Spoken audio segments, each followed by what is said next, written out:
take these 2 bars, pull the buzzes out again, do the same exercise, and play it back to back, and try to add the buzzes in.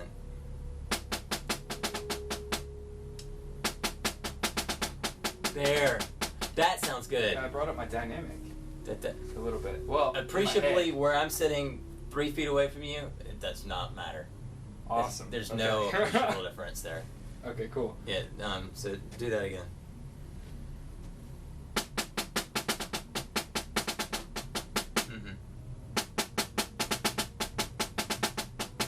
Yeah, that's better. You hear a difference there? Yeah, definitely. Okay. So I would aim for that. It's way more. It's easier to control too, for some reason. So I think that's something you can apply to this whole thing. Every time you have an interjection like that, go back, practice the primary strokes. Make sure the primary strokes are in line with everything else that's around it that it's supposed to fit in with. You know what I mean? Yeah. And then it's not but really nice and locked in. Not funky or anything popping out. Yeah. And that also, you know, that's a technical thing, but it feeds the musical thing that's happening there. Yeah. That consistency of line, of dynamic. You want to try to add everything else in? Yeah. Just keep on.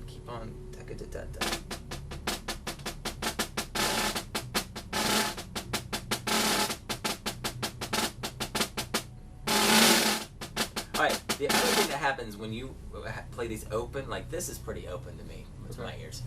It gets in the way of your timing. It's kind of what you're playing right now. Yeah.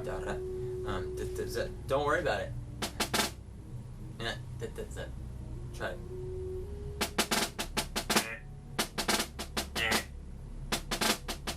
Yeah, you got to change what is your priority. Yeah. Is your priority making sure these grace notes are enunciated or articulated, I guess, or is it da da da da da da da da, and then keeping the grace notes tight to the note? Yeah.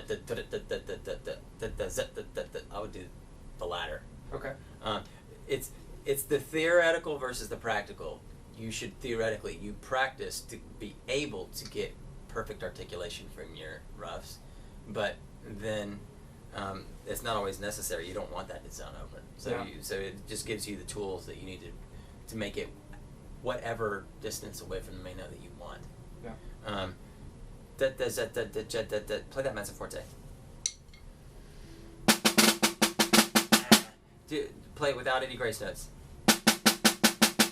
Again. And listen to it really carefully. That was better. Yes. Do you feel that difference? Yeah. Do you hear it? I mean, I know this is subtle. No, it's there. But it's there. Yeah. And so now, what you want to do is keep that right where you just placed it, and just keep it whatever. Yeah. This is consistent.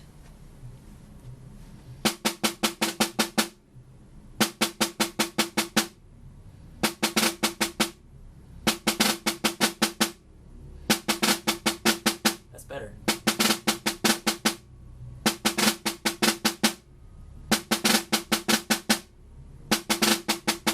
Still too wide.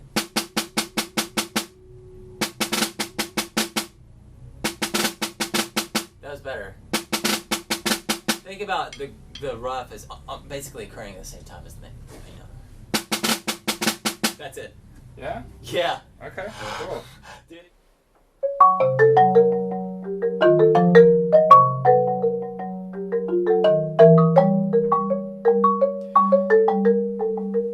It almost feels like you know what I mean? Mm-hmm. Yeah, unleash it. Because the left hand, I'm supposed to. And Yeah. my right hand's trying to do the same thing, but shouldn't Exactly. be. Yeah. What if you played now right hand alone at tempo? Yes. Hold it. Da. Keep on going. I'm not trying to stop you. Keep on rolling. Da. Try it again. Yeah. I'll start with the first one. Yeah.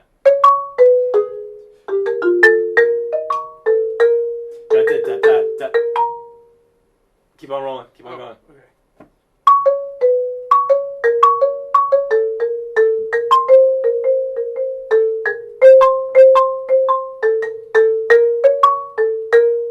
So this naturally pops out, right? Mhm. It's gonna naturally pop out. So you gotta support your inside.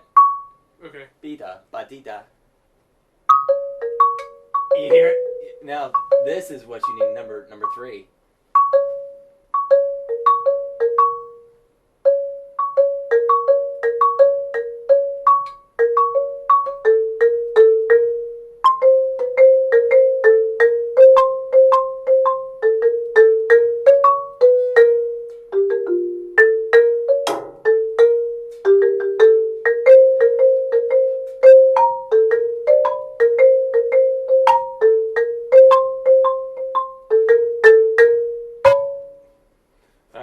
Does that make sense? Yeah. Mm-hmm. Just support that inside mallet as best you can. Start with both hands right there. At the beginning of it. Is that easier? Yeah. Okay, jump in there.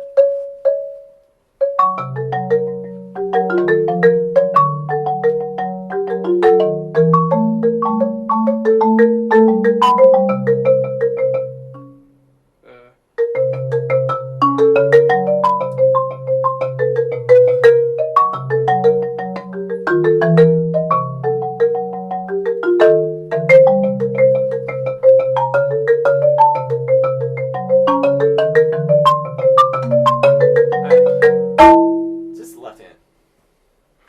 Yeah. It's time.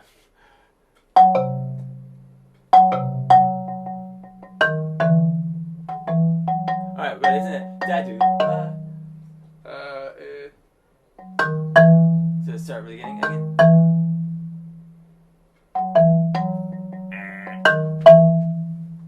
Oh. That's a C. Okay. There. Yeah. Mm-hmm. Try that again. Thank you. That's it. Okay. You see what I mean? Yeah. Okay. So for this, should it go short, long, short, short? Like. Yeah. I would. Yeah. Okay, so. Think of it this way: it's a musical gesture, and this idea culminates here. You go back to a normal playing spot, and it's. I mean, even though this energy is moving right here, obviously you've got the crescendo through here, but I would try to say that part of what's going on in Carter's world of not quite serialism is not what it is, but it's in that direction. It's on that part of the continuum. Think in those terms that this idea is concluded, and you want to create some kind of an event that makes this have finality before you move on. Okay, sure. All right.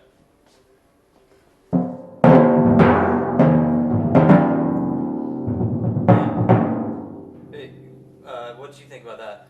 I feel like I kind of put a little bit more microphrasing and not.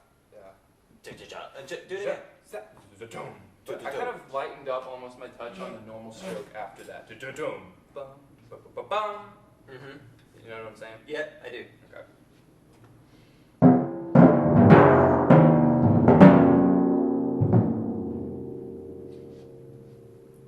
Keep on rolling. Cool. Can you start? Let's start at the top again. Sure. I want this to sound like. Yeah. Okay. Hear it in your head. Do you hear it? Yeah. Okay. Can you? Because I have to every so often I have to refocus. Like, okay, what is the sound I'm going for? But you can hear. If you can hear it in your head, you'll be able to do it. Go for it.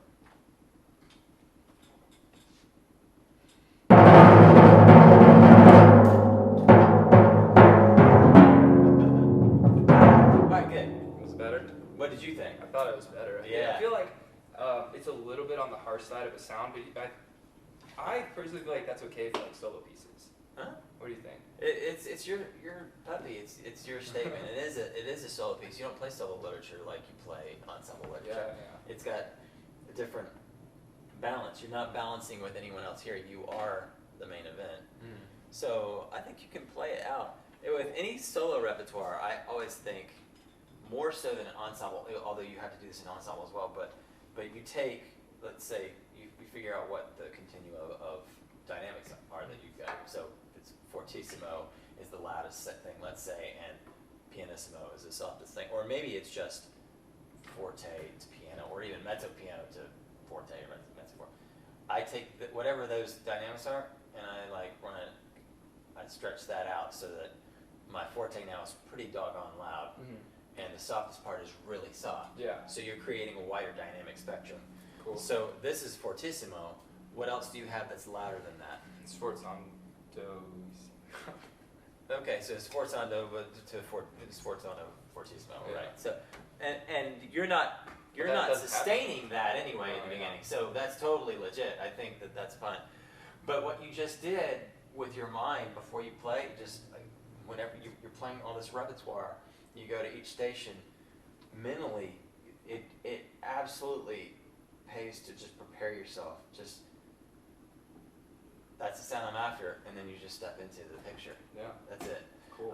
So if you can hear this in your head and take a moment to set it up, and you'll probably play that way. Okay.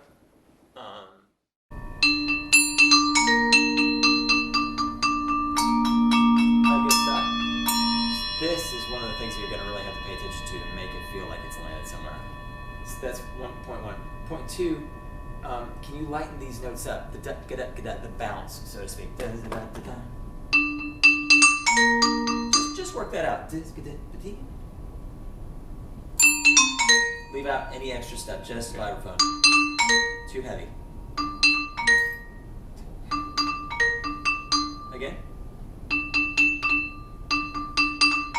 That sounds good. What do you think? Now it's heavier.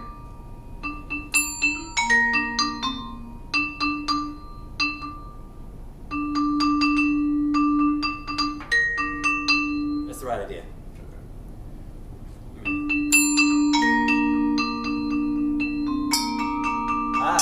Now, set it. 4. That was great getting into it. Super.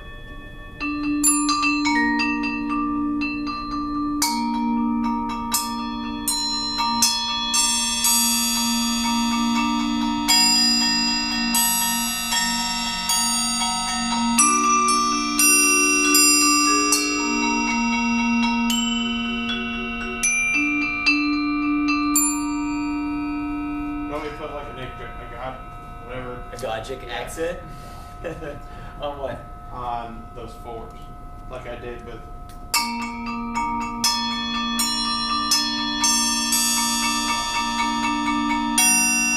Yes.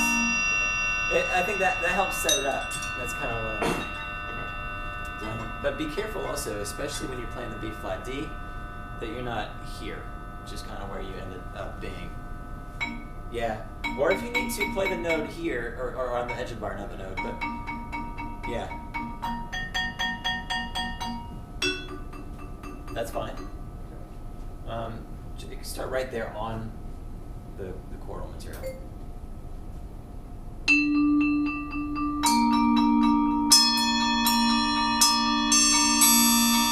Good. Great. That was actually quite good. The very first sound, your lowest to that and cut going, that could be more full.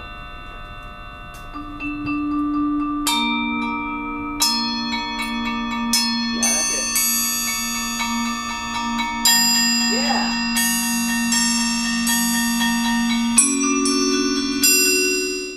One, two, three, 4, 5, 6, 7.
7.